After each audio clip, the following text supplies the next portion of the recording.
اللہ الرحمن الرحیم۔ پچھلے لیکچر میں آپ کو دین اسلام کا ایک مختصر تعارف پیش کیا۔ اس کے بعد ممکن ہے بعض افراد کے ذہن میں سوال پیدا ہو کہ دین و مذہب پر تحقیق کی ضرورت ہی کیا ہے، یعنی اگر ہم نہ چاہیں کہ دین کے بارے میں ہم تحقیق کریں، جستجو کریں، دین پر ہم اسٹڈی کریں، غور و فکر کریں، اس کی ضرورت ہی نہیں۔ تو جواب اس کا یہ کہ دین ایک ایسا موضوع ہے کہ جس کے بارے میں بہرحال ہمارا کچھ نہ کچھ نظریہ ہوتا ہے۔ لازمی نہیں کہ وہ نظریات لفظ دین کے لفظ کے ساتھ ہی ہوں، لیکن بہرحال ہر فرد کا یقیناً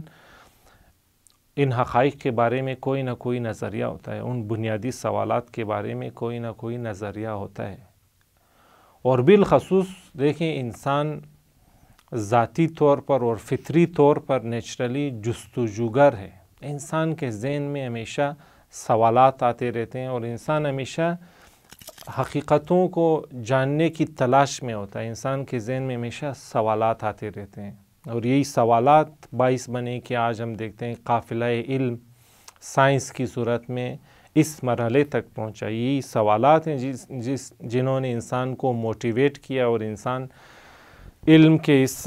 مرتبے تک پہنچا ہے۔ اسی طرح کافی سارے سوالات ہیں جو انسان کو دین کی طرف لاتے ہیں۔ انسان جب سوچتا ہے کہ میں کہاں سے آیا ہوں، کہاں پر موجود ہوں اور میرا اختتام، میرا انجام کیا ہوگا، کیا میں یہیں پر نابود ہو کر بالکل ختم ہو جاؤں گا یا نہیں، اس دنیا کے بعد بھی اور دنیائیں ہیں جہاں میں نے اپنا سفر جاری رکھنا ہے۔ تو یہی سوالات ہیں جن کا دین ہمیں تسلی بخش جواب دیتا ہے اور دلائل کے ساتھ، مخصوصاً دین اسلام ٹھوس عقلی دلائل کے ساتھ ہمیں ان کا جواب دیتا ہے، اور یہ ہم ان سوالات سے فرار بھی نہیں کر سکتے۔ بہرحال ہمیں ان سوالات کا درست جواب ڈھونڈنا ہے اور اس کا درست جواب ہمیں دین اسلام دیتا ہے۔ بس ہم دین اسلام پر تحقیق کرنا اور اس پر غور و فکر کرنا ہماری مجبوری ہے۔ اس کے علاوہ دیکھیں، جو دوسرا نقطہ، دوسری دلیل جو ہمیں دین پر غور و فکر کرنے کے لیے مجبور کرتی ہے، وہ یہ کہ ہر انسان فطری طور پر نقصان دہ چیزوں سے دوری کرتا ہے۔ ہر انسان جہاں اسے اپنا نقصان نظر آئے، انسان وہاں سے فرار کرتا ہے، نقصان سے جان چھڑانے کی کوشش کرتا ہے۔ اور جہاں پر نقصان اگر یقینی نہ ہو تو کم سے کم انسان وہاں تحقیق اور جستجو کرتا ہے۔ نقصان اگر یقینی ہو، خطرہ اگر یقینی ہو تو انسان یقینی طور پر اس سے فرار بھی کرتا ہے، لیکن اگر نقصان یقینی نہ ہو، نقصان کا امکان پایا جاتا ہو تو انسان وہاں پر جستجو کرتا ہے، تحقیق کرتا ہے۔ مثلاً اگر کوئی شخص اچانک آ کر ہمیں کہے کہ جہاں آپ بیٹھے ہوئے آپ کی پیٹھ پر ایک سانپ پڑا ہوا ہے، تو اب گرچہ اگر انسان کو یقین نہ بھی آئے تو کم سے کم انسان چونکہ امکان دیتا ہے اس بات کا، انسان فوراً پیچھے مڑ کے دیکھتا ہے، تحقیق کرتا ہے، جستجو کرتا ہے کہ آیا واقعی سانپ ہے یا نہیں۔ اگر ہے تو انسان وہاں سے دوری اختیار کرے، اگر نہیں ہے تو انسان آرام سے بیٹھا رہے۔ اسی نکتے کے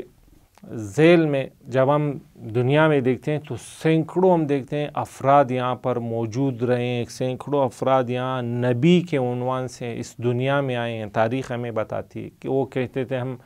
اللہ کی طرف سے آئے ہیں، آپ ہماری تعلیمات پر عمل کریں، اور اگر آپ نے عمل نہیں کیا تو آپ ایک اور دنیا میں وہاں آپ کو سزا دی جائے گی اور آپ ہمیشہ ایک ابدی سزا میں گرفتار ہو جائیں گے، ایک ابدی عذاب میں گرفتار ہو جائیں گے۔ اور وہ افراد ایک دو بھی نہیں، 1,24,000 افراد ایسے آئے ہیں، اور اس وقت بھی موجودہ دنیا کی 7-8 ارب آبادی میں ہم دیکھتے ہیں کہ 5-6 ارب آبادی کسی نہ کسی دین کی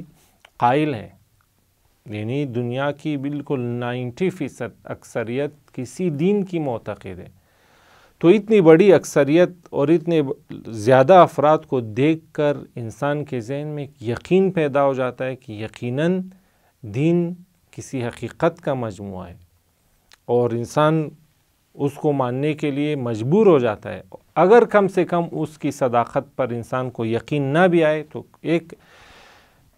امکان قوی، ایک مضبوط امکان پیدا ہو جاتا ہے کہ شاید یہ لوگ صحیح کہہ رہے ہوں۔ اتنے سارے ادیان اور دنیا کی 90% آبادی، بلکہ 90 سے بھی بڑھ کر زیادہ آبادی کسی نہ کسی دین کی معتقد ہے، تو یہ انسان یہ سوچنے پر مجبور ہو جاتا ہے کہ ایسا نہ ہو یہ لوگ درست کہہ رہے ہوں اور اگر میں ان کو فالو نہ کروں، ان کی پیروی نہ کروں تو ایسا نہ ہو کہ میں اس ابدی عذاب میں گرفتار ہو جاؤں۔ تو اس لیے یہی نقطہ خطرے سے دوری کرنے کی یہ فطری خواہش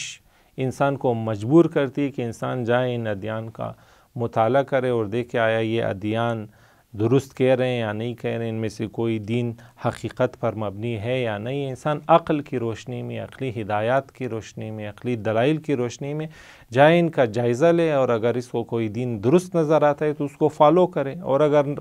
درست نظر نہیں آتا ہے تو انسان آرام سے بیٹھا رہے۔ تو بہرحال انسان کسی نہ کسی فیصلے تک پہنچنا انسان کے لیے لازمی ہے۔ بس یہ دوسرا نقطہ ہے کہ جو انسان کو مجبور کرتا ہے کہ انسان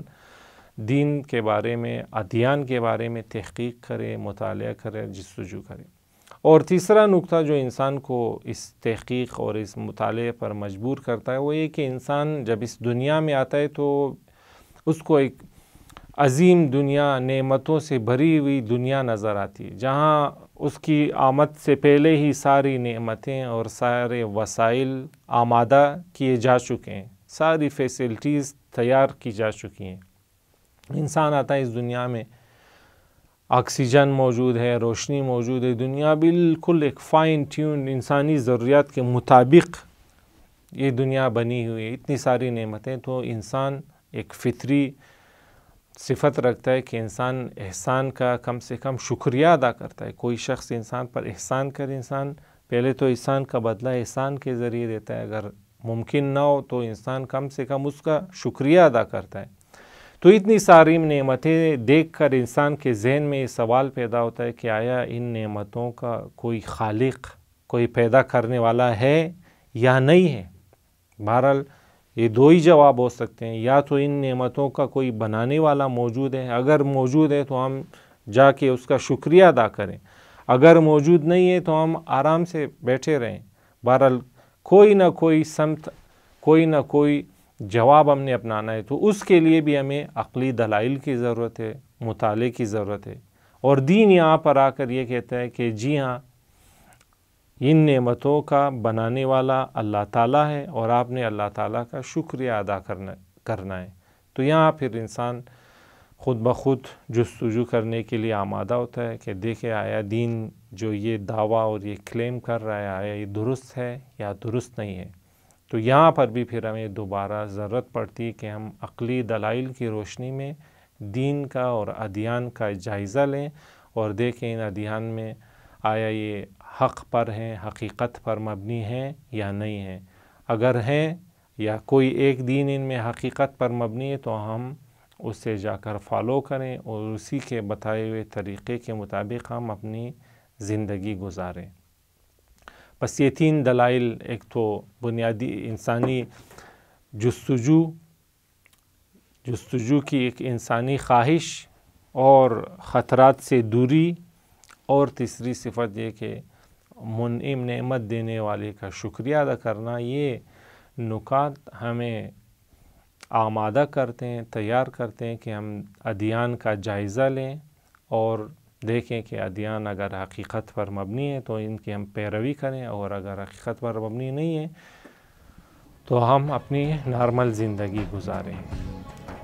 اگلے لیکچر میں انشاءاللہ اسی موضوع کو آگے بڑھائیں گے اور عقیدہ توحید سے آشنا ہوں گے۔ والسلام علیکم۔